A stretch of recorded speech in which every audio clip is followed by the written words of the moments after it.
what sort of outreach is Guaido doing here? What does he want from China? Well, he's clearly indicating he at least wants to talk. He wouldn't confirm with us whether he's got discussions already underway, but a person in the know told us separately there's at least been initial conversations with the Chinese embassy in Venezuela.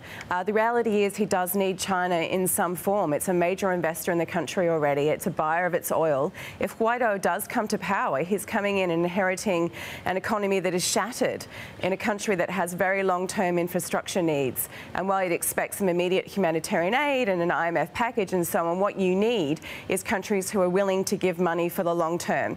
And that's where China comes in. It doesn't necessarily seek an immediate return on investment. It plays the long game and be willing possibly to put money into long-term projects. That said, he has also said he wants a reset in ties. He wants a relationship now that is transparent, that is based on mutual trust, and he wants to re-examine any deals that were done under prior governments to make sure that they were legal, which puts a question mark potentially over some of those projects. And so what is he trying to do here in terms of the different international parties he's speaking to? So he's trying to underline to China then, Rosalind, that there is an investment imperative here, that they need to see their investments as having struggled and that maybe things would be different under him. But he's walking a fine line because he's talking to China as potential investors, but then he's also trying to keep the US clearly on side. Can he keep both?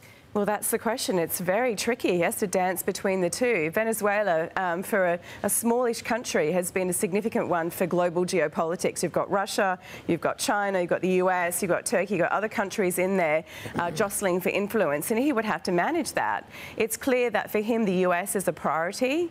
America, for decades under Chavez and under Maduro, was not particularly interested in Venezuela, and now it is.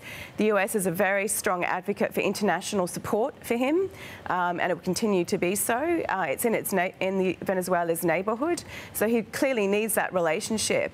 At the same time, he needs money from places like China. He needs to be careful not to be caught up in the dance between those two major powers, where the US tries to push China out and China tries to stay in. Has China responded? We heard from Maduro that he's got support of some leaders around the world, including Vladimir Putin and Erdogan. What about President Xi?